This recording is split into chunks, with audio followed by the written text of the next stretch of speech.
them like me, them fire catapult of envy.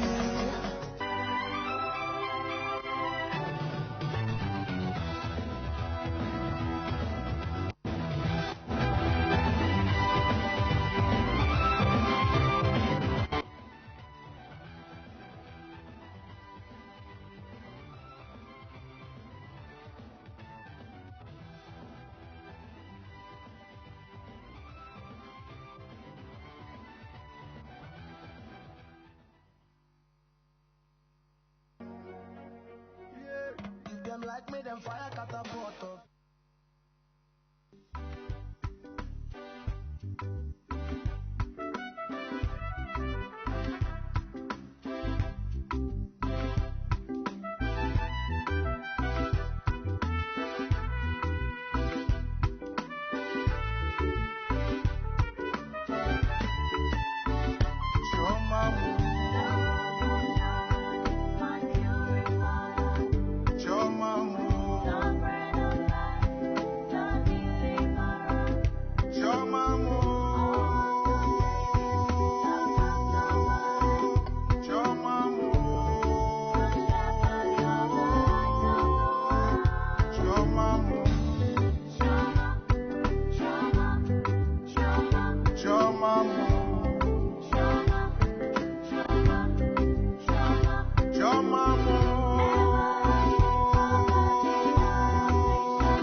Yeah, that was Chema by Austin Adigwe.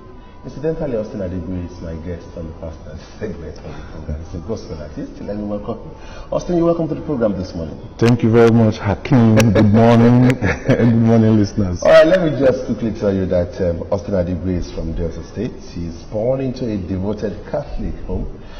He holds BSc in Economics from Lagos State University and MSc in Economics from the same university. He works in the financial sector and also a part-time lecturer. His love for music led him into the music industry. His songs or his singles currently include Chema, He Never Fails. Once again, let me welcome Austin. Austin. I don't know. I'm just seeing an Austin in gospel music. The Austin I know used to be footballers. Austin J.J. Okocha. Yeah. So good they named him twice. Anyway, you're welcome to the program. Thank you very much. What if you look at your briefly, BSc in Economics, MSc in Economics, a lecturer, you work in the financial sector. Still, you don't want to leave music alone. Why? Well, you've captured it correctly. Those resume that you've just read out were all made possible by God.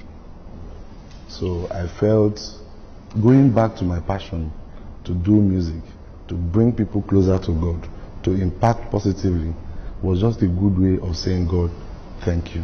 How did it come into music? Is it in the family or what's it? Tell me what you did. Well, music to me has always been a passion. Right from my growing days, I was in the choir. Okay, in secondary school I was in the brass band. I was so fortunate to have learned how to play instruments. So I've always had that passion. But I resisted, coming out to be more visible, to have a voice, in music for a while. But I suddenly realized that I really don't have any excuse for not doing as the Spirit directs me to. Are you still in Catholic? Sure, I'm Catholic. Okay. And so, you are now into music. How do you combine music with your job, in the financial sector, with your job as a lecturer? How do you demarcate them? Yeah. Well, thank you very much. Sincerely, it's not been very easy, but I'll start by saying that once grace abides, you can actually do a lot of things. So I give glory to God. Then you have to come down to the issue of time management. You introduced me as an economist. That's what we do. We optimize our resources. So I'm a firm believer that every single minute in my life counts and must be accounted for. So what I do in the financial sector spans Monday to Friday. Okay. So I have Saturday, Sunday. It's quite interesting because I know a little bit about, though I'm a Muslim, I know a little bit about, this part of the world. You are, your family, it's either some people are Muslim, together you mix, Muslim, even the same father. If I'm not a Muslim, maybe I would have been a Catholic, so I know a whole lot about Catholic. So I want to ask you how it was possible for you to carve a niche for yourself, gospel music wise, coming from Catholic, because you agree with me that most gospel artists are not from the gospel, not necessarily from the gospel family. Maybe the Aladuras, the Redeem. You know the music in Catholic, regimented, conservative. So how come? Well, your setting has bearing, on your projection about anything. However, your individual conviction is paramount. I hear people tell me this, and I hear people say that Catholics are not the outgoing type, they are conservative.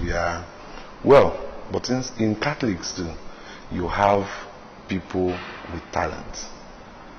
It just needs you to identify yourself, identify that hidden talent in you, and exploit. So, invariably, when did you actually start? Yeah, I did say earlier, I was a chorister. I've done music a couple of. Now I'm talking about serious music. Okay, now. serious music. When Okay, you say, let me start doing singles. Later on, it will come to become albums, and of course, we saw a video. When did all this dream came into reality? Sometime in December 2018. Okay. Something actually happened which I still refer to as a turning point in my life. And I just remember that, yes, God had given me talent to minister through music because of the inspirations I was getting lyrically. So I just told myself that, look, Austin, you need to actually pick up the courage. Forget about what people will say, forget about the crowd around you, because of course, you know, people will discourage you. You are this, you are this, you are that, so why do you want to do gospel music? But the fact remains that your position today is made possible by God. If God did not give you health, you won't even be able to wake up to say, I have a job. Alright, so I just made up my mind that, okay, this was what I was really willing to do. I discussed it with my wife, who has also been very supportive, and we both agreed that, yes, let's do this to glorify God. That musical video, rich, no doubt. Thank you. In culture, in artistry here and there. What went into it? How was it produced? I mean, how would you describe the production? Well, that was not a run on the mill here video, no doubt about it. Rich, yeah. Yes. You know, when the song left the studio, the audio, I contacted my promoter John Wells, and I told him, yes, I would want a very good video that will interpret the lyrics, the concept, the lyrics. Concept, yeah. So it took us time, about 2 months. We went back and forth with quite a couple of concepts before we settled for what finally became the official video of Chioma. So I just needed to identify with our culture. You know, if I had wanted to bring in all the cultures, then the song would have been too long. So I said, okay, fine. Let me pick 2 major tribes and also pick 2 minority tribes and infuse them into the song. What message are you trying to pass across with Chioma? Yeah, Chioma basically is speaking to the fact that at some point in your life, you feel that God has forsaken you. Simply because your expectations are not coming as planned. But that's your own standard. God has his own standard for you. He has his own plans for you. So Chioma is basically a supplication to God not to forget me. Okay. Alright? And in addition, God should do what? Bless me. It's about singles now. What are the plans for album? Yes, working very hard towards that. My album should be out by March next year by the special grace of God. Yes. Alright, we saw Chioma, we had Chioma. I hope you get we saw Chioma, we had Chioma. We didn't see He Never Fails. We have not heard He Never Fails. Let us hear He Never Fails live from the studio. Thank you very much. Oh, you want me to? Yeah, sure. Okay. Okay, let me just give you a background and I'll give me a background. Okay, so Jesus Never Fail was a song inspired by my environment. Okay. I saw a lot of hopelessness, a lot of issues around hope. People were becoming so dissolute. So I knew that I needed to do something to restore hope, to give them back hope, to inspire whoever feels that he's been left behind, either by the society or by God, to say that no matter the situation you're passing through in life, there is hope. Yes, there is hope. There is light at the end of the tunnel. Exactly. We have classical examples of people in the Bible that God met at the 11th hour. We call it the 11th hour, but that's God's own time. Yeah, I agree. You see, what usually happens is we have segmented our lives into milestones. God did not ask us to do that. So you have to graduate by 18, you have to marry by 24, you have to do this. Age defines everything we do. Now, but God has a plan for you. So, but because the world expects you to get married at 22, if you're not married at 22, you say God has failed you. Who says God has failed you? God has actually not failed you. You are holding God to your own standard. So that was why. Of course, that's why at times some hopeless people around 60 who think they can never bear a child, God will surprise them. Exactly. We'll sing them. And that is the line I want to take now. Okay, all right.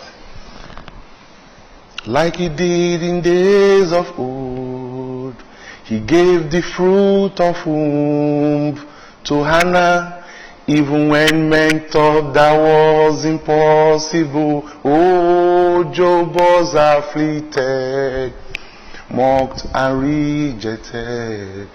For the Lord's name, but God turned his sorrows into victory. It doesn't matter what you're going through right now. It doesn't matter what the doctor said to you. Believe, put your trust in God alone. He'll make it right. That's interesting. Yes, I like that line. Okay, there are gospel music and there are gospel music. You agree with me? Sure. How do you want to describe your own brand of gospel music? Yes, my brand of gospel music is message of hope and love.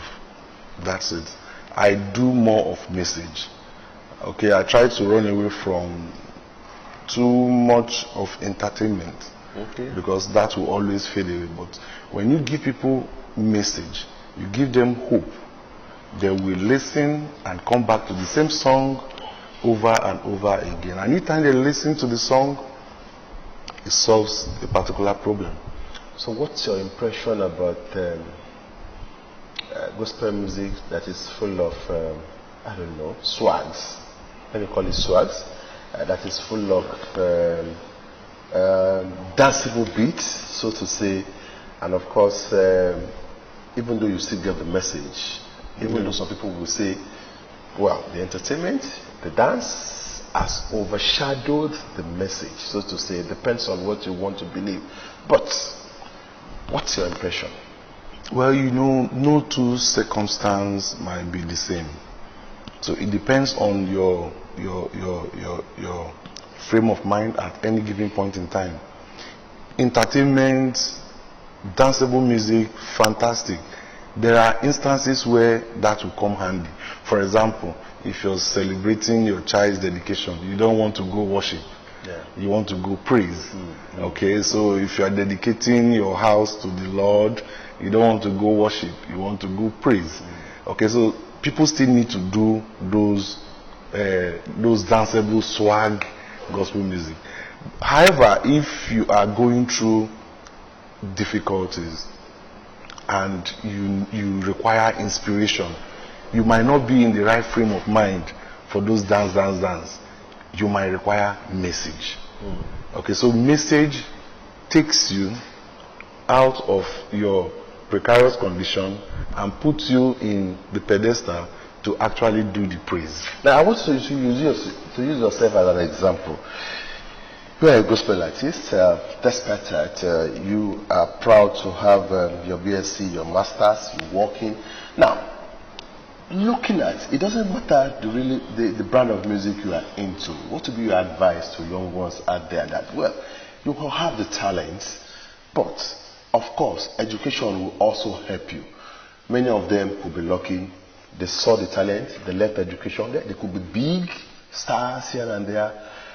But at the same time, along the line, you find out that because of lack of education or low education, they've been cheated in terms of signing deals, blah, blah, blah. So, if you look at all this and the crave for them to hit stardom instantly, not minding whether they are educated or not, what would be your advice to those that are going to music out there? Okay, well, I will speak to the gospel setting. I'm not a secular. Okay, so if you're going into music, it's also very important that you take your education seriously, because management is of art and also of science. So that you don't limit yourself. If you have the requisite education, you will be able to move your music, okay, miles ahead of if you had gone into it without necessary educational background. So I'm only going to lend my voice to the many organizations, many outfits like yours now that talks about the importance of education. There's no compromise, there is no argument. Education is key. It doesn't stop you from attaining your goals in life. What it does is it prepares you, it gives you more opportunities, opens more opportunities for you. Then coming into music, you should first of all focus on sending out the message, impacting lives. Stardom, wealth, all that, okay, should be secondary. It doesn't make it less important. But sure, if you focus solely on the material gains of venturing into music, you might be disappointed and heartbroken. However, if you focus on the message, that will drive you to actually succeed. You work in the financial sector. Let's talk some business now, and of course some reality. Okay. Well, I'm looking at especially what the coronavirus pandemic has brought to the globe. Let's narrow it down to Nigeria. Are we likely to go into recession? Well, recession is imminent, because if you shut down an economy for one day, okay, you lose a lot of grounds. Then you're talking about 2 months, 3 months. Definitely it will happen. However, I know that the resilience of Nigerians, even in recession that we've seen in the past, okay, will pull us out of it. The entire globe is either in denial of the economy being in recession or working very hard to overcome that. Our growth rate has been slowed. I would rather say we are technically in recession. That's the fact. Is it that is why you want to say the government had no option in jacking up electricity tariff from 200% now, and of course recently too increasing fuel and pump price? Economically, how is that going to affect Nigerians? Okay. Technical person. Okay, yeah. So I'm going to speak. I'm not looking at it from whether it is good or not. I'm looking at the economic implication from the point of economy now, as an economics. Yes, so I'm speaking from that standpoint. What I see in the policies and how things are run in this country, okay, at times defies all economic principles. So, but the policymakers may also have superior argument for what they do, but the bane of the Nigerian economy is not even about how much fuel is sold or whatever. It's about complete, or I'll just say absence of the productive base. An economy that is import dependent cannot be immune, okay, from all these international fluctuations in prices. You cannot be immune.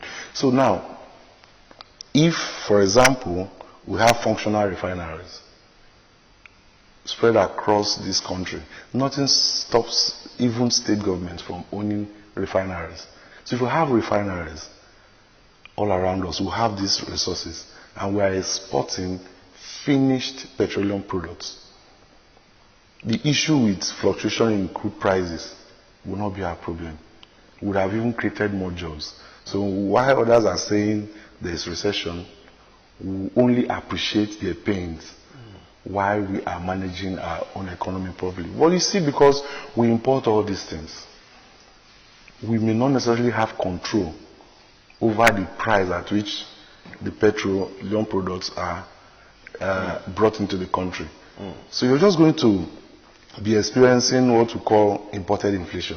That's what we see. Okay, but the untold hardship that is going to fall on Nigerians, okay, is actually what the government should be more concerned about. If you look at the economics of it, Because you're not producing, you're importing, there's justification. But you look at the impact it will have on your citizenry, then you begin to think of how to mitigate against all this. Well, there are so many increases now. Yeah, sure. Electricity, and so on and so forth. And of course, a whole lot of it, and of course, it will boil down. Now, how you want to describe the seriousness of government at various shapes in the budget implementation? Every year we read budgets, every year we come up with figures, expectations. Eventually, as an economist, has the nation been really serious at all levels when it comes to budget implementation? Yeah, the budget implementation in Nigeria across board might not necessarily be what you would expect, at least from what we read, in the various literature, because we are busy building strong individuals instead of strong institutions. Who is going to implement the budget? How are you going to implement your budget? You need the institutions to implement your budget. So a situation where you have strong individuals and very weak institutions. So you find that the level of progress you can achieve or make in budget implementation will also be subject to the initiatives, whether good or bad, of those strong individuals. However, if you have strong institutions, once these things are signed into law, it becomes law. It becomes sacrosanct that it has to be done. And if it's not done, somebody is held accountable. All right. So that's what operates in places where the institutions are stronger than individuals. Take a look at what is going on in America. Individuals come up to criticize government where they feel government is not doing well. And they also come out to support government where they feel government is doing well. And even if the president of America wants something done today, the department or agency of government that has the responsibility of doing that, can actually stand up to the president and say, what you're asking us to do is unlawful, and we will not do it. All right, you have to be professional in Nigeria if you actually want to criticize the government, because you don't know when it becomes a hate speech. Anyway, thank you very much for coming. I've been talking to a versatile Austin Adigwe, who is a gospel artist and of course versatile in the world of economics. I've enjoyed my moment with him. I hope you have too. Thank you very much. Thank you very much. All right.